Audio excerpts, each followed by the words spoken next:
Good morning, everyone. This is the Wave newspaper. My name is Mark Healey. I'm the editor-in-chief of the Wave newspaper here in Rockaway, New York. And joining us this morning is mayoral candidate Curtis Sliwa. Good morning, Curtis. Thanks for coming. Good morning. I love that hard copy of the waiver I get at the last stop when I get off the link from Broad Channel to 116th. It's always stacked up. I'm old school. I love the hard copy. Well, thanks to you and a lot of other people, they feel the same way. So that's why we're doing so well. So we appreciate it. Thank Um, you. Thanks for joining. I know you're very busy today, so we'll get right to it. I wrote an editorial a couple of weeks ago about polling numbers and how they don't always really tell the whole story. And I know that you certainly pay attention to polling numbers. I know your campaign does. But how much stock do you put in the polls as far as, trying to figure out, what's next or any of those other decisions that you make during your campaign? Well, number one, let's look at the most recent polls in the Democratic primary. When I announced my second run for the mayoralty, it was late February. Uh, Andrew Cuomo announced on March 1st. The poll at that point had Andrew Cuomo running away with the Democratic primary by 40%. The person who was last of the many Democrats running was Zohran Mamdani at 1%. So he went from 1% to beating Andrew Cuomo, who expected a coronation, by 13% on June 24th. And then Cuomo threw the towel in. There was a chorus that he should drop out, and make way for Eric Adams, as it was for me. How did that work out? One and done, Eric Adams. And so I have no faith in the polls because they have been extraordinarily erratic in this race. And most importantly, if we look at the recent presidential race, up until election night on November 4th, they had Harris and Trump neck and neck. And it turns out that Trump not just beat her in the seven battleground states, but won the popular public vote. So, you know, I believe people will determine who the next mayor is. I don't ever remember learning in fifth grade at PS 114 in Canarsie, my best teacher ever, Alan Tobel, saying me, one person, one vote, but the billionaires will determine who the next mayor is, but we'll base it on what the polling apparatus says. It's the people who will determine that. And I have enough support, especially when we go through the peninsula area. And then we hit Broad Channel and we hit Hamilton Beach and Old Howard Beach and New Howard Beach and Lindenwood and Middle Village and Glendale and Maspeth. And we go right through Whitestone and Bayside and College Point out there in Little Neck and Douglaston and Eastern Queens. Why would I suddenly follow polls which have very little impact on the people in those areas because I can feel it in the streets? I'm campaigning every day, 20 hours out of a 24-hour day. I run across Zoroasters. They have an aggressive get out the vote effort like we do. I don't run across any get out the vote effort for Andrew Cuomo, who, if in the most recent article in the New York Post indicates he's been missing in action from the campaign trail for 10 days. How do you do that in the waning days of a campaign is beyond me. I certainly have spoken with you a lot over the last several years, during your first campaign against Mayor Adams. And, one thing I always know is like if I ask you a question, I'm not going to get spin. I'm going to get the truth. And so I've always appreciated that from you. So in that venue, what's been the most, this is a two-part question. What's been the most frustrating thing that you've come across during this campaign, and what's been the most positive thing that you've come across during this second campaign for mayor? Well, the most positive, I'll start with the good versus the bad first. The most positive has been the response from the Rockaway Republican Club from day one. They were out in force, placards, posters, literature. So when other Republicans would see that on my campaign site, they would be envious and jealous. Like, wow, look at them. They're so far out in front. They lead. And then that inspired so many other Republicans and independents all throughout the city to follow in suit. And now we have 11 headquarters opened all throughout the city, really because of the effort there of Mary Glynn Margaret Powers, and of course the guy who ran for Congress, and I remember him every step of the way.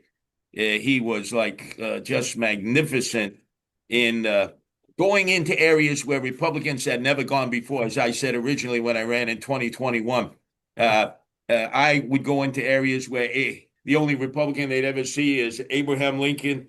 Uh, Paul King is the only other Republican I've ever seen who spent a lot of his time in areas that had never seen a Republican before. And there's nobody more affable, more likable, who loves the peninsula more than Paul King.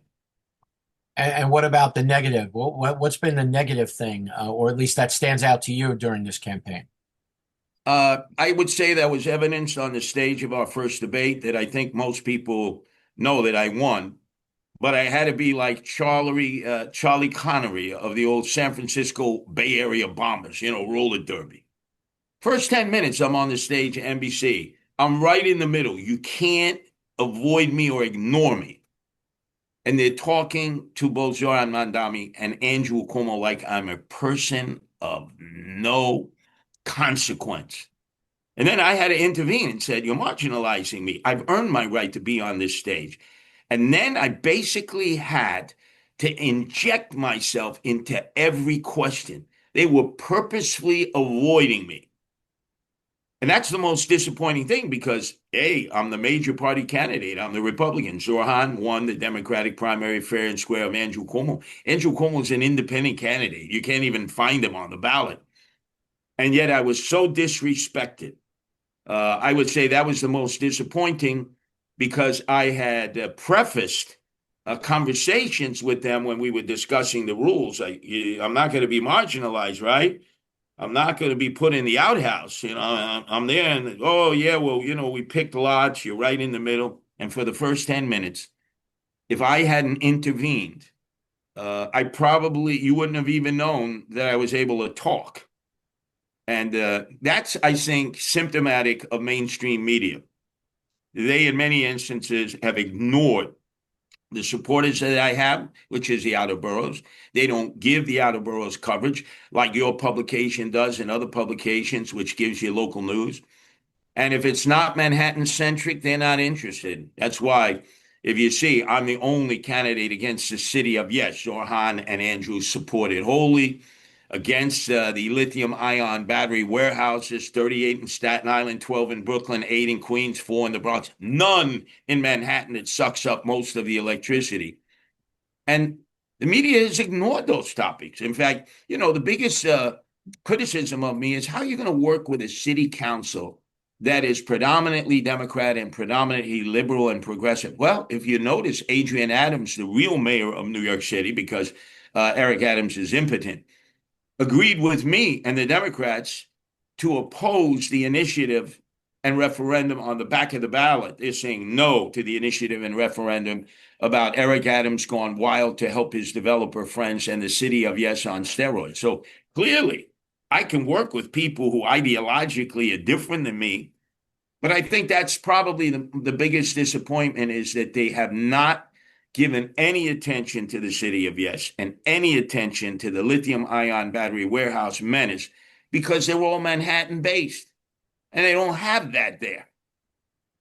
Well, what's interesting to me is why, you know, uh, the call for supporting City of Yes, which we've been against. Our editorial board has been against the City of Yes, and we've gone through all the reasons why. But for you, isn't it odd for any candidate to support a program basically put together and put forward by let's be honest, a failed mayor? To me, that would be something that you've made your own reasons why, as to why you're against the city of yes. But isn't it curious that both of these candidates, both of these Democratic, Zorhan is the Democrat candidate, Andrew Cuomo is the independent candidate.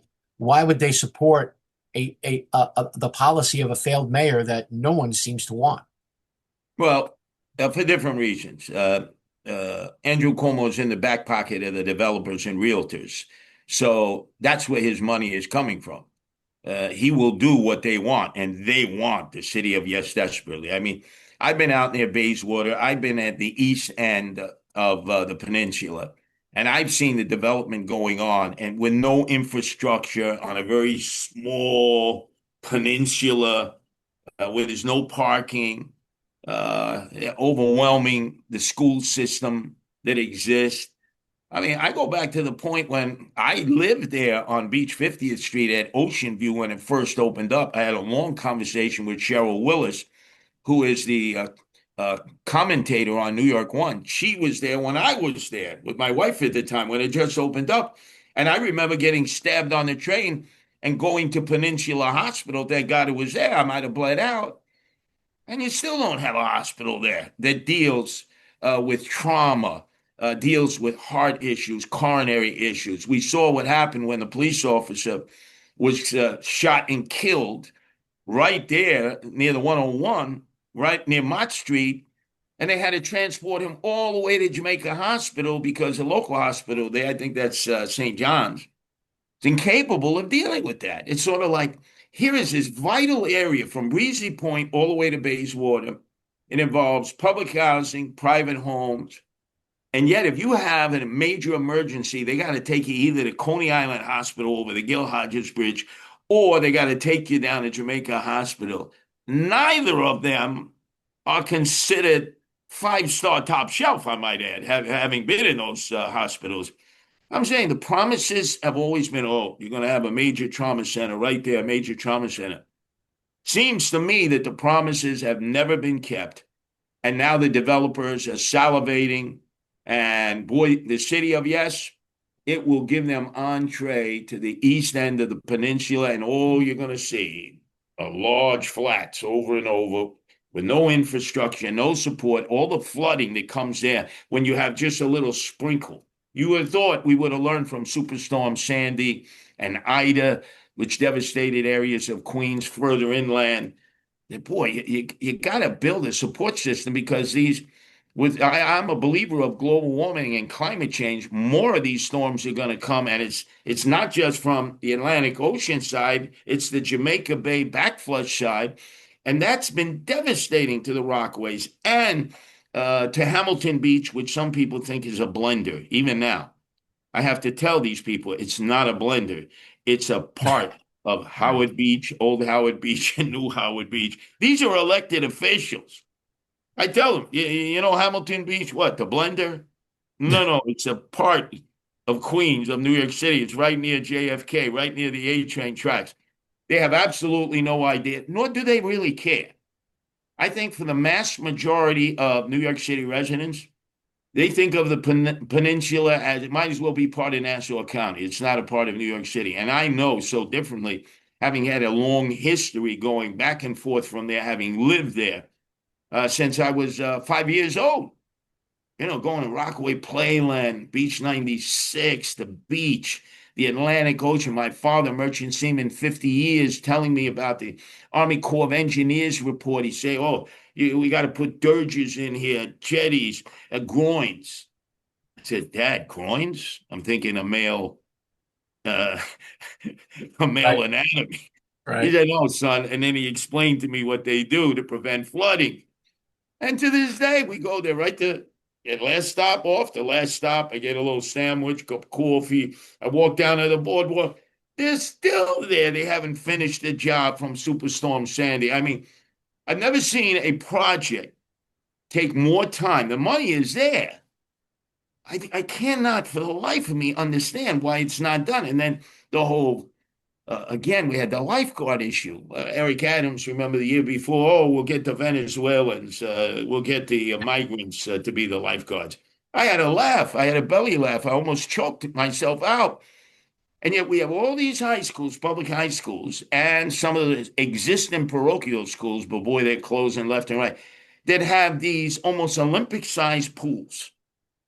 Young men and young women can be trained to swim, can be trained to be lifeguards so that when the season opens up Memorial Day weekend and goes to Labor Day weekend, these young people can earn pretty good income know how to swim, know how to save lives, and the only answer that came out of City Hall was drones, drones, drones. I'm like, we're not even using the resources we have available. And again, I noticed this particular year a dearth of lifeguards in the peninsula, and they seem to be pushing them out towards Coney Island, Brighton Beach, and Manhattan Beach, which didn't have enough of their own. I mean, 2 years and you still don't have enough lifeguards. Thank God Adams wasn't talking about making people we don't even know migrants lifeguards. Obviously, you know the peninsula. I've always known that. We've always had these conversations, and I've always been, I want to say surprised, but mildly surprised that you know all the issues, because there are very few.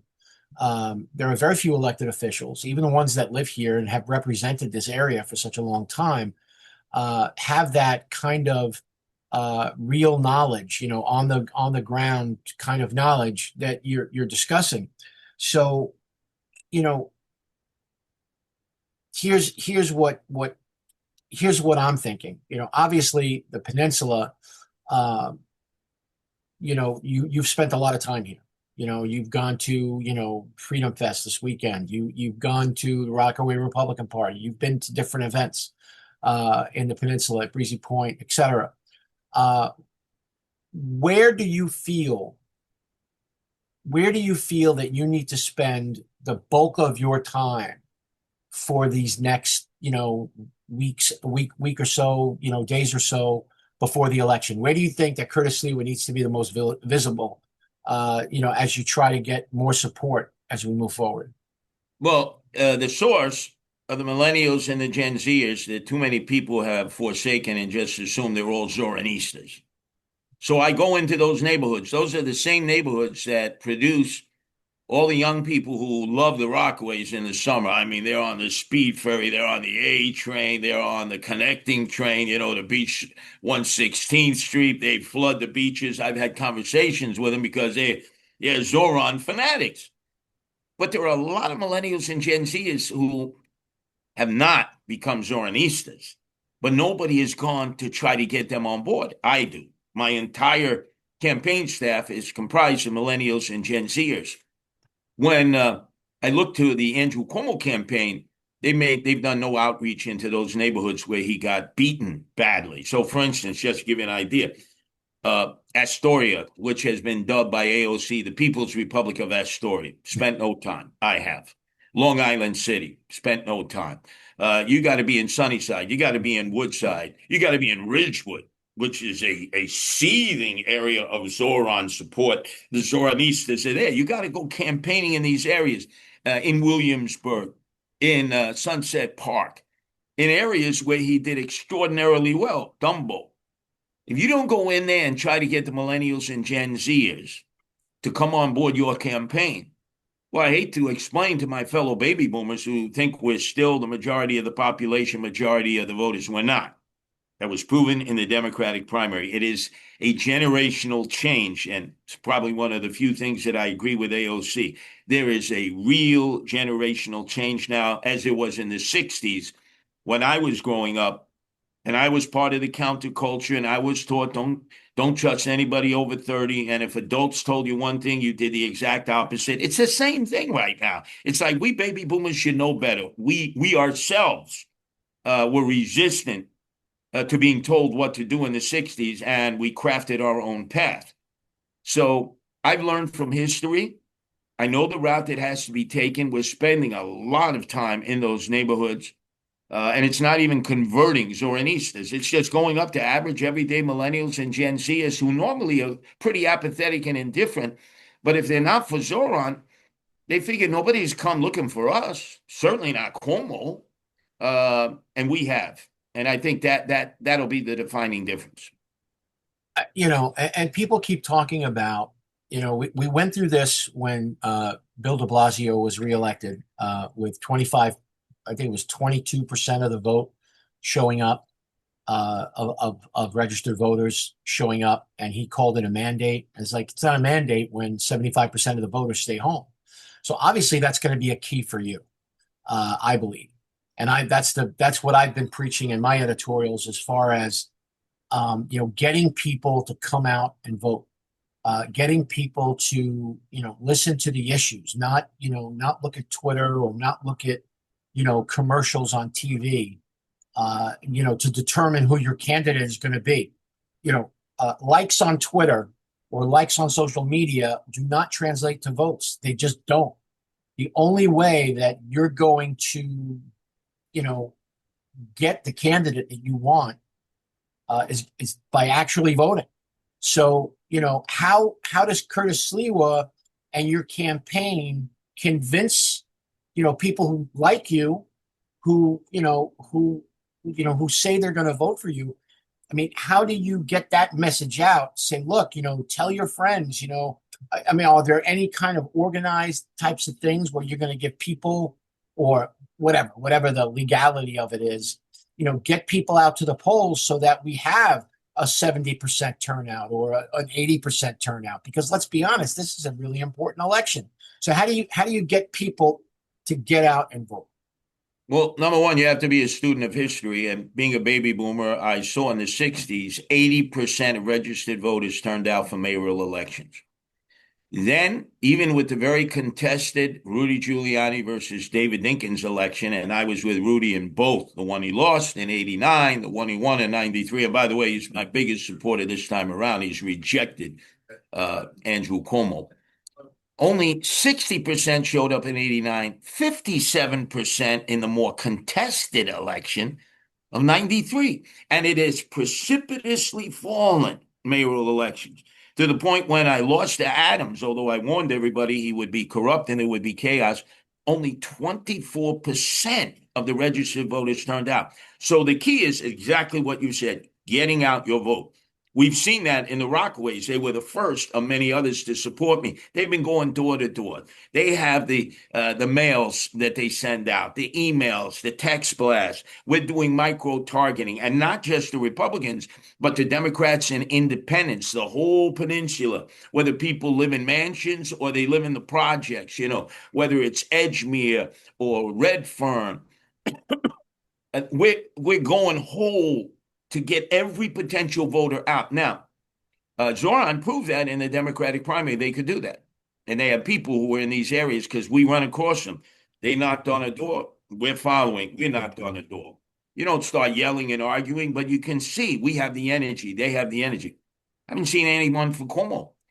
Again, it's all based, his vote is based on, I'm afraid if Zoran Mandami vote for me. It's never going to win you an election. It's, as you said, it's low turnout elections, the mayoralty. I don't think we have any hope of breaking 50% of the registered voters. This is an election where you should have 80% of the registered voters, if not more, showing up. But a new generation has not been taught civics or history in schools. They have no idea the purpose of government. Many people are so jaded and skeptical. They'll say, "Wow, all politicians are corrupt. They're crooked."